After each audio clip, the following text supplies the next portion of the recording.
everyone. It is time for another episode of Old Roommates. Today on the show, we are revisiting Mr. Mom. So grab your favorite movie and settle in, get comfortable for another great episode of Old Roommates. Hey everybody, welcome to Old Roommates, the only podcast that revisits pop culture through a middle-aged lens. This is Brian. And this is Christina. And we are talking today about Mr. Mom 1983, which, if my math is correct, is 40... I don't believe it. Recheck 40 years ago. Written by John Hughes. Mm-hmm. Wild to me. I didn't, when that name popped up, because I haven't seen this movie in so long. I know. But yeah, so we begin. And directed by Stan Dragotti. No, what? Aaron Spelling. No. It's an Aaron Spelling production. He produced it. Never But mind. Stan Dragotti directed it, but it's fine. So we begin as we always do by talking about, then Christina, I want to hear about your relationship with the movie Mr. Mom. You know, I really loved this movie growing up. I thought it was really funny. I've seen it several times, not probably for the last 35 years, but I just remember it being hilarious. Like, some of the scenes were just so fresh and new, and I loved Michael Keaton. I thought he was really great in it. I loved Terry Garr. I thought she was really great in it. Even Ann Gillian. I loved Ann Gillian. I thought it was a really fun, fast-moving movie. Mm-hmm. And I loved it. What about you, Brian? In fact, you know what? I will tell you, I was a little nervous to revisit it. I mean, this isn't one of my all-time favorites or anything like that, but I really loved it. Yeah. And I was a little bit nervous to revisit it because I'm like, ooh, I don't know if it's going to stand up. Well, just the title alone, right? Yes. So tell us about your experience. Yeah, as a kid, I'm a huge fan of this movie. I remember really loving, just the scary vacuum cleaner. Oh my God, so fun. And the messes and the cooking and, the physical stuff. But even the race, the work, the work event race thing. Yep. But, yeah, and even as a kid, I loved Terry Garr, loved Michael Keaton, loved Ann Gillian. In this, and so I remembered it pretty fondly, but same with you, I was apprehensive. I was like, oh shit, it might have aged really poorly, but...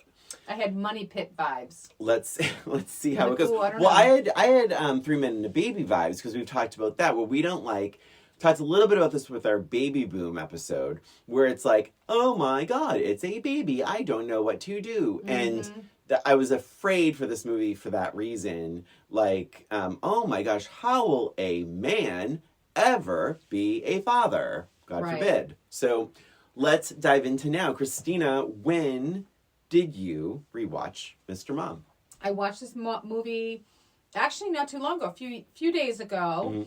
And I watched it with my whole family. Nice. Which doesn't always happen. Mm-hmm. But I watched it with Matt and Emily. Mm-hmm. I think Emily, we lost her halfway through. Oh, but she's a teenager, so it happens.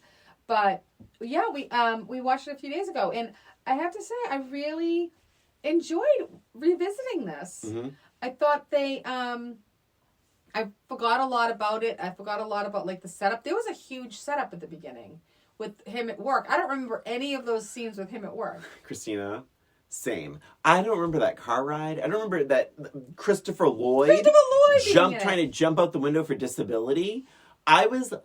Christina, spoiler, I enjoyed it as well. I laughed out loud at least 3 times in the first 10 minutes. Isn't that funny? I don't remember any of the work stuff. Like him being laid off. I mean, at this point, I'm 10 years old. Would I have known what laid off meant and all that? But when when he's like, anything else you want? He's like, yes, disability. And he runs to throw himself out the window.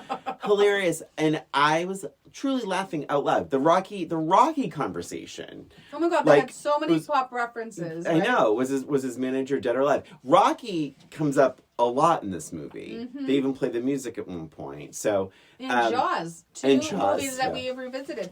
That's Rocky true. was it last week or 2 weeks ago? It was 2 weeks ago. A few weeks ago. Oh, 3 weeks. Yeah, 3 weeks ago. Feels like it was just yesterday. But yeah, I was laughing about that too. Yeah. Go on. Oh yeah, so some of my notes. I mean, I don't have too many notes. I was truly just enjoying the ride of this. I found it moving. It moved very fast, and this is only 90 minutes, right? I vividly remembered all of the Irv stuff in the supermarket. Oh, I forgot it was yes. I forgot it was Edie McClurg, who Me pops up in too. these 80s. She's always so good. Mm-hmm. When he's like, "Have you seen my baby?" And she's like, "Yeah, she's adorable." It's like he can't find his child.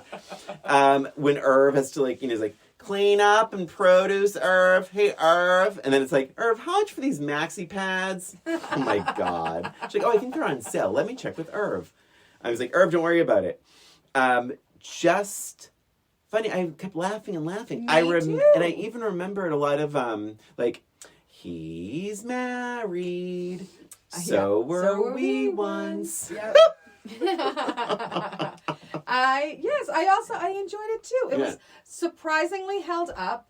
So I did enjoy the first part where you see him at work and he gets laid off, and I love that he had no clue, and his friends were all getting laid off, and he's like, "Oh, that's too bad, man," and he's like, "You're getting laid off too." He's like, "What?" That whole thing was a riot. I forgot that they had a bet as to who could get a job first, because that was one of the things I was like, how do they set this up? Like, I remembered him getting laid off, but how could she go from a housewife to, an executive or whatever without any time lapsing? But there was a little bit of time that went on. Yeah. And I liked that they were both trying because it was a bet type of thing. Right. She also got promoted very quickly. Yeah. Well, right. I'm just saying, it's not super realistic. No. Well. Wait. She wasn't hired as an executive. She got promoted to an executive. Yeah. But that was, I hate to say that, but mostly because Martin Mull wanted her to go on more of these trips with her. Yes. To give her more responsibility. But I appreciated that. I liked her hesitation in leaving and, going over. Like, I liked her showing him how to do things. I like that they showed her working. Yes. Because a weaker movie, should we just leave the house and come back? Yes. Like, I feel like most sitcoms are like that. Absolutely. Like, it's always like the wife just has to laugh at her husband and come and go. But I feel like the fact they showed Carolyn is her name. Yes. Carolyn. That they show her work day. Yes. I think that's makes me appreciate this movie even more, because I think a weaker movie just would have been like, she just leaves and you don't know. Right. I enjoyed that. Yeah. I really enjoyed that part of it too, just seeing her kind of learning her way into that business world. But hers was a little more seamless. The first day was a bit rough. How funny was it when she walked into the conference room and everyone's smoking, and not only that, but all the junk food on the table? There was like KFC and McDonald's and like all of these things that you wouldn't necessarily see now. I thought that was really funny. But yeah, I enjoyed all of that interaction. I liked that her, the person who was showing her around just didn't like her. Yeah. Well, but when she was like tidying up the meeting table. Oh my God. Or she's cutting his steak. All of that. And even, just how disrespectful they were to her and all that. I felt like that was pretty real. And a little bit of those struggles. But of course, the main event was him trying to figure out how to manage. And I had a little bit of that Uncle Buck vibe a little bit, because he was kind of doing things his own way, kind of figuring it out along the way. The kitchen scenes. Very the Uncle Buck scenes. Just kind of like doing his own thing, The difference, though, is when the little kid is stirring the sauce. Yes. And he's like, "Where's the blanket? Where is that?" And he goes, "Oh, it's over there." And he uses the spoon, and the sauce flings all over the place. Did you catch Michael Keaton's face when that happened? No. He looks up he looks at all the sauce and it's a hilarious facial expression, whereas Uncle Buck was often causing the destruction. Yes. Like, Michael Keaton was actually trying to clean. He was trying to do a good job. He just didn't know how to do these things. Well, if you remember correctly, Uncle Buck didn't really cause a lot of that. There wasn't a lot of mess with Uncle Buck. He just did his own thing his own way. Well, there was one part at the end where all the pans fell and stuff, but he didn't have he ran he knew how to clean. He knew how to take care of himself. That was one of the things we talked about when we visited. I think though that like he didn't have much like reaction, whereas the Michael Keaton was like he was reacting to like, wow, my kids are messy. Yeah. And I think that's where like the Uncle Buck thing, like because Michael Keaton was trying to do things orderly by the book, how things are supposed to be done, whereas Uncle Buck had his own way. To your point, that's I guess that's what I mean. A lot of these things rang true. Especially the drop-off pickup line. As a parent, I can tell you that is not too far from the truth. There is a way to pick up and a way to drop off. People in the pickup line get so pissed off, me included, when there's any kind of holdup. When there's someone that gets out of the car to help the kid out and stuff like that. That is infuriating. It's like, no, this is the way to do it. You drive in this way, you drop off, and you keep on driving. So I loved that whole frustration with everyone. What did she call him, like an asshole or something, the mom? Yes. Yeah. I was like, yeah, it's the wrong way, asshole. So that was absolutely accurate. I did laugh when the boss, Martin Mull, comes over and he's acting all like Michael Keaton's acting all macho, and he's like, honey, if you call and I'm not here, I'm either at the gym or the gun club. Very funny. And he had to run and change because when he first pulled up, he had the bathrobe. I was like, wait. And he runs back. Oh my God, so damn funny. So damn funny. Not too many negatives. I do have one big one though. Their day, and I bet you have the same note. The day is very similar to Freaky Friday. Oh my gosh. There's the hot water heater man. Chaos. The TV repairman. The exterminator. The vacuum cleaner, runaway vacuum cleaner. Visiting neighbor. It's everything all at once. And like, why? And also knowing Carolyn, she wouldn't have planned all that in one day. Come on. But I don't think he would have set up those appointments that way. I mean, so it felt very Freaky Friday, whereas it was laying it on pretty thick. I don't think that's an authentic. I don't think it was necessary. No, because the laundry machine freaking out would have been enough of a challenge with the water and the hoses. Yes, all of these things would have been enough on their own. Absolutely, like one a day would have probably been more compelling. Oh yeah, the exterminator. Right. Yeah, TV repairman, the woman. Sorry, the hot water heater plumber guy. It was a lot of things. Yeah, I knew you were going to bring that up as comparing it to Freaky Friday because it was exactly the same, pretty much. Yeah. I agree with that. I think they only did it so that they could see everybody leaving at once. Oh yeah, that's cute. Yeah. I like he was obsessed with Young and the Restless, and that little exchange about Kevin's baby, and oh my gosh, yes, and. He says something to his kid, like, he's like, wow, that Kevin, he gets all the girls. And his son goes, he certainly got Nikki. Because Nikki was pregnant. Yes. That little kid did a really good job, I thought. Was he in Kate and Allie? Is that the same kid? I don't know. I think he was in Kate and Allie. Yeah, he was really good. I was surprised. I always get a little squirmish when there's kids. Yes. And I'm like, ugh, this isn't going to go well, especially he was a good kid. But he was very good. Child actor. Yeah, the other one was bad. It was okay. Not as good. Fine, but, yeah. Yeah. I did catch McCulkin's looking at like the camera. Yeah, he was not, Anne Gillian doing an amazing Blanche Devereaux impression, right? She's so good in this. She's so good in this. I forgot how much I liked Anne Gillian. She's really good. I actually really liked Terry Garr in this. I felt like Terry Garr had the best expressions in this movie. She was really, really good at her expressions in every scene. Mm-hmm. She didn't have to say much, but you could tell exactly what she was thinking. She was so good. But yeah, Anne Gillian's great. What's funny about Anne Gillian is she wasn't as slutty as I remember her to be. Yes. What does that tell us, do we think? I don't know. Yeah. Maybe Mom was slutty. Yeah, I thought she was very, come hither and forceful, and she wasn't. She was a little more sly and slinky. She wasn't as, and even her blouse was just unbuttoned a little bit. And she had boobs, for God's sake. She had boobs, but they weren't pushed up and out like I remembered her. I remembered it pretty differently as well. I remember her being very aggressive, and she's not. She really wasn't. Even at the end, she's just having fun. She plops on the bed with of course, we know her intentions, but she's not she's not naked on the bed. No, she doesn't. She could have easily walked in on him and taken a shirt off or whatever. I did do like when he said, Megan and I are watching the same TV shows, and I'm starting to like them. Yeah. He has some good rants. I really liked the interactions between the two of them too. I thought they were pretty good. When he started getting upset with her for not being home enough. And the only thing that was missing for me was a little bit was her missing the kids.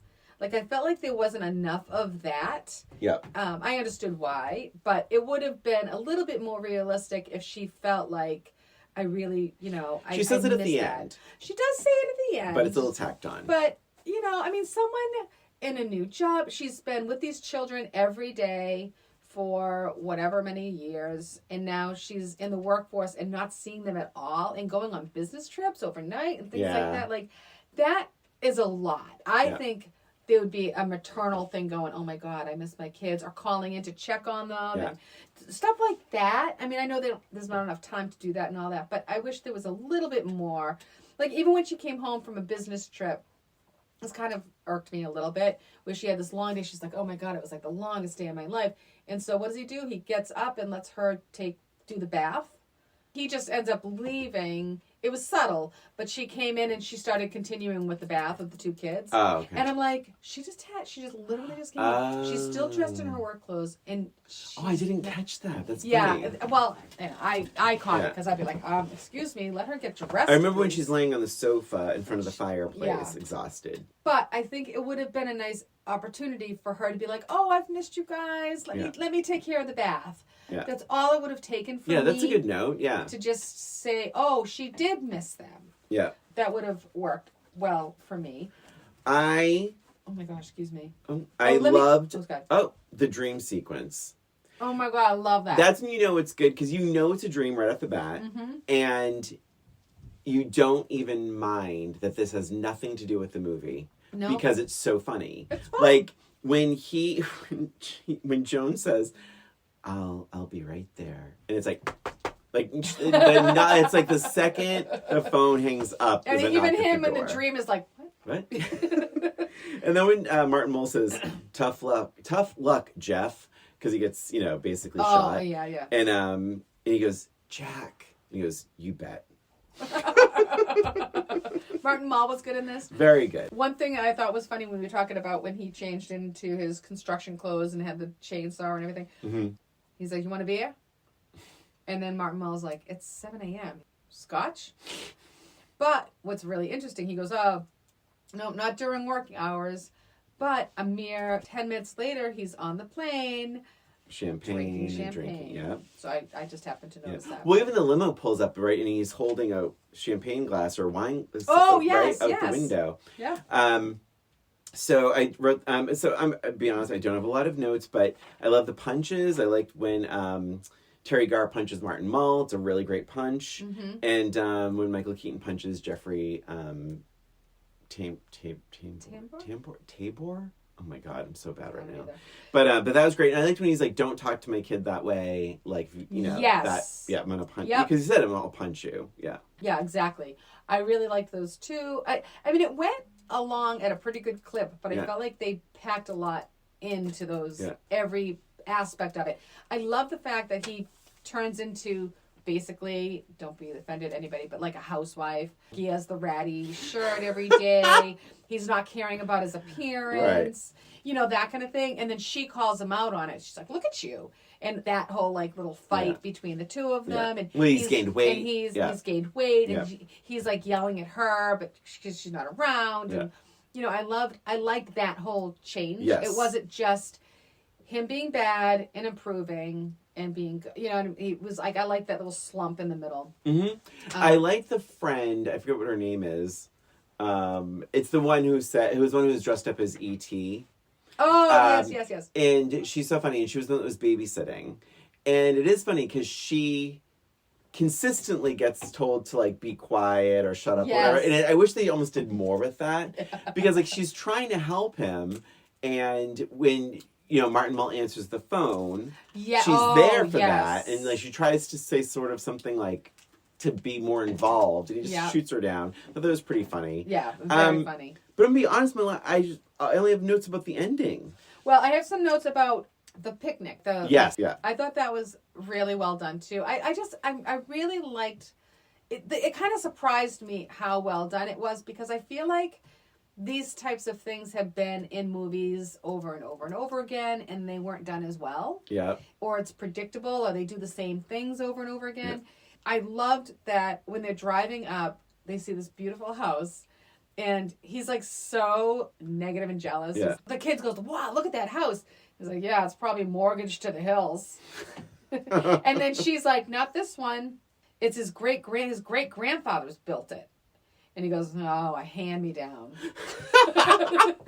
Things, little things like that made me laugh. Well, and then even the race. Yes. The race, it's like so serious. Yeah. It has a knockoff of Rocky. Oh, no, Chariots of Fire? Chariots of Fire. Yeah. It wasn't Chariots of Fire. Oh, what was it? But it was, it was supposed to, it was just a knockoff. They clearly did not get the rights to the Chariots of Fire. Yeah. But it was dun, dun, dun, dun, like a little bit off. Yeah. But I love how serious it was. They were all looking at each other, and all of a sudden they start going. And it's this silly race with flippers and an obstacle course, and then riding the tricycles. Like, oh my God, that I forgot all about that, and I was laughing, and I thought it was so cute. Well, and then he has to let the boss win. And then he lets the boss win. But the expression of joy on Martin Mull's face. Oh my God! And everyone championing him and cheering him on, like when he crosses the finish line. It is so ridiculous and funny. It is so cute. I love it. All of them were great. Well, that by the way, that remember when it's he's talking about the construction or something. He's like, oh, what are you using it? 220. He goes 220, 221, whatever it takes. Michael Keaton says. Oh, right. Martin Mull gave him that line to say. Oh, really? Yeah, there's all little ad libs. He's like, it would be funny if you said 221 because it's not even a thing. Yeah. And he doesn't even think 220 is a thing. He just says it. Yep. And they bring it over with the gun. With Terry Garr's gun, she's like, "Oh, what is it? 8mm?" She's like, 8, 9, whatever it takes. Yeah, love it. So funny. Love it. They did have the Rocky music during the makeover scene, though. Yes, they did. Yeah. And I think there's even a Rocky poster in the room. Yeah, one of the kids' rooms. What year was Rocky again? Well, the first one is like 78 or 76, I think, and so I think at that point there was Rocky 3. Mm-hmm. So here we are with sexual harassment again in today's movie. Yeah. But I loved that she punched him in the face. Great. Like, that was awesome. That's what everybody should do if they're harassed. I loved it. Oh, and when he was in the shower and he's like listing all the reasons, A to Z, which made me laugh. And I loved that the bathroom is like fogging up and he's like Z. He's like, A, B, and then all of a sudden you come back and he's like, Z, well, you're not going to cheat on her, Oh my God, it was so funny. Then it's the ending, right? And I just wrote, the ending feels rushed and it is a little unsatisfying. Yes! Like, it's way too rushed. It's like they ran out of money or something. Caroline says, I'm going to find another job. That's what she says. She says at one point, she says, and I miss my family. And I quit. I'm not working for you anymore. And he's like, come on, you can't quit. She's like, I'm going to find another job. And besides, I really miss my family. And then Jeffrey Tambor or whatever offers Jack his job, which why in a million years Jack would go back to working for him. He's so distrusting. Mm-hmm. Jack says, I'll take it. He doesn't even consult Caroline. Mm-hmm. So I didn't like that at all. There's no discussion. That was my biggest negative, was that I would have much preferred they continue the arrangement. So, yes, she quits the job. Maybe she gets Jack's old job. I don't know. Yeah. But I would really have loved for him to turn around and say, you know what, honey? You go find that job. I got this. Yeah. I enjoy doing this. Also, he's dismantled the entire house. Yeah. It's like, now he's going to leave it for her to take care of. He's going back to work. That's not right. It was like kind of a bad message. Yeah. Now that he has his job back, now she can just quit and be back to mom. I took it even a step further. Like, now that he got an opportunity, he just instantly took it, didn't even consult her. Yes, and not consulting is terrible. Awful. Absolutely terrible. I felt they ran out of money. It seemed a little weird and very haphazard. Like, and at the very end, they're just, like, talking as the credits roll. It's like, that's a little sloppy. Yeah, it was very strange. Figure it out. John Hughes wrote the original script while he was working for Aaron Spelling. Yeah. But John Hughes lived in Chicago, and he didn't want to go to LA to touch up the script. So the movie studio got fed up with him. They fired him, but said he could keep the credit. But they fired him and brought in a bunch of sitcom writers to spruce it up because they felt the movie wasn't strong enough to be a feature. Interesting. But then they finished it and was like, oh, this is good. And they released it. It was a huge hit. It was made for $5 million. It made $64 million. Because it was so successful, John Hughes got a 3-picture deal Wow. to write 3 new movies. Do you want to guess what they were? I'm going to guess 16 Candles. Good. Pretty in Pink. And Breakfast Club. yes, Weird Science. Oh, I wouldn't Can you have guessed imagine? He wrote who went from Mr. Mom to 16 Candles to The Breakfast Club to Weird Science. That's amazing. I Wow. mean, he was amazing. that. Yeah, he really was amazing. And then honestly, just my little note was like, in terms of not aging well, it's probably just like that idea of Mr. Mom anyway. It's really just like he's just being a dad. Right, like, yeah, it's like a whole thing, like, now you're going to have to know your kids and raise your kids and learn how to food shop and do the laundry. God and- forbid. yeah, I know.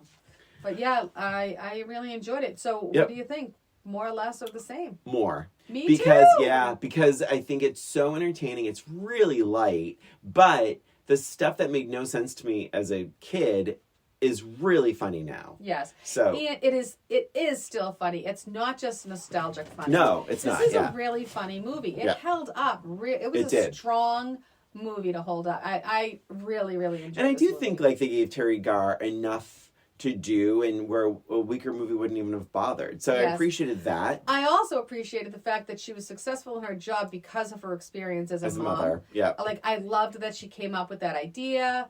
I thought that was really smart. Yeah, understanding the economy and knowing her husband got laid off, that there's financial hardship. Yep. To put that into the work. Yeah, it was great. Yeah, that was great. I do have a match game. I also have a match game. By the way, I think Mr. Mom is on HBO Max. That's how I watched it. I believe it. Yes, I think I did too. But of course, I'll see you at your local library. Yes. All right, so Caroline really did struggle though with all the new. I think it's Carolyn. Carolyn. Carolyn really did struggle though with a lot of the new jargon at the office. For example, she thought a PowerPoint presentation was something you did with blank.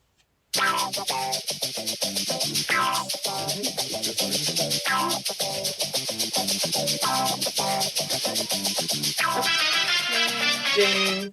All right, Carolyn thought a PowerPoint presentation was something you did with blank. With your finger. Your finger! Oh Yay! my god, we haven't matched in so I know. long. I was getting to think we were never gonna match again. That was good. That was Of course it's finger. Of course. And it could have been like a stick or a laser. Yes. I don't know if they had laser pointers or True. something. I almost wrote pen, but Yeah. then I'm like, well, that's kind of everywhere. All right, so I also have a match game. Yay! Carolyn really should have known that Joan would hit on Jack. Oh, Yeah. Just that past winter, yeah. she got him for a Secret Santa, Mhm. and she gave him blank.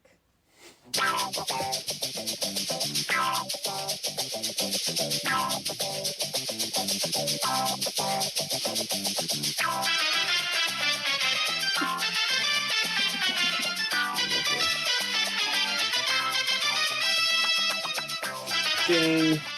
All right. I don't Ding. know. All right. There's an obvious answer, but I'm like, no, I think it's going to be a little smarter than that. Mine's written kind of small, so I'll make it bigger. All right, so Carolyn should have known. Joan would hit on Jack. The Secret Santa gift she got for him was... A key to her house. Oh, I love that. I said condoms. I almost wrote condoms. Oh. I'm like, I feel like we say condoms a lot for these answers. That's what they always said on the match game, the real match game, too. I know.